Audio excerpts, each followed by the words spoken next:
Hello everyone, back again today, and we are here talking about the sacral chakra. And I thought, what better crystal to link to this and to use to support the sacral chakra than carnelian. That's right. So like carnelian is a stone. I love this. I love carnelian. I've got a few different pieces here, but it's something that I have in my personal collection. And on days when I feel like I need a bit of a boost and I feel like I need some energy because I know it's going to be one of those days where I'm working a 12-hour shift, or it's just one of those days where I'm feeling sluggish, carnelian is going to give you that fire, that boost that you need. It's almost like a shot of caffeine, spoken from someone who doesn't drink coffee. So what I love about this stone is I'm going to tell you a little bit about the history of carnelian. Don't drop them. The history of carnelian, because it's something that I find extremely fascinating. So the Egyptians believed carnelian to be linked to fertility. And the more orange carnelian, this one here, was believed to have more feminine energy, support through your menstrual cycle, and was a stone of fertility that was also linked to goddess Isis.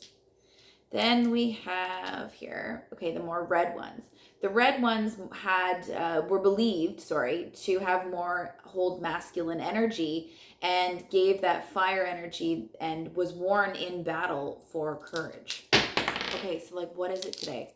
Apparently I don't need the fire energy. Then we fast forward a bit to the Middle Ages, where it was a stone of alchemy. So it was mixed with other chalcedony stones to create fire energy, more energy, and make that stone stronger. And it was used to prevent sickness and the plague. Now, we look at carnelian today.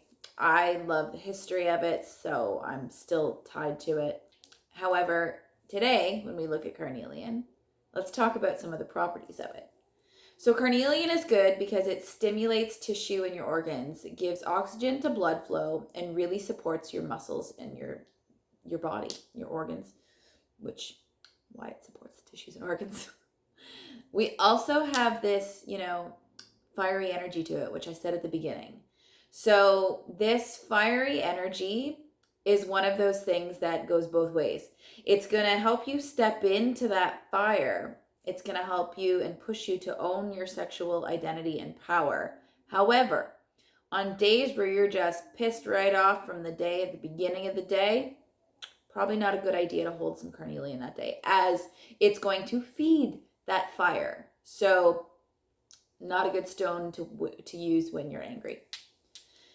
Then let's talk about how it boosts vitality, stimulates warmth, creates some heat, and encourages creativity. But that's exactly what carnelian does. It's the fire. That's the fire in it. And it's also known to awaken your warrior spirit. So this is just a few fun facts about carnelian. And this is a personal favorite. And I love that when you get pieces of carnelian, some of them you can really see the different banding and the different colors. You get some of the lighter colors, you get some of the darker, some can even be more on the dark brown. But carnelian is just such a magical, fiery piece. So definitely something I feel that everyone needs in their collection, because it's just going to help ignite that fire. Anyways, loved sharing this with you today, as I'm feeling fiery just as I'm even holding all of this and making this video. If you want to learn more about crystals, follow me at Roxy's Creations on Instagram, or check out my website, www.roxysawyer.com. Until next time.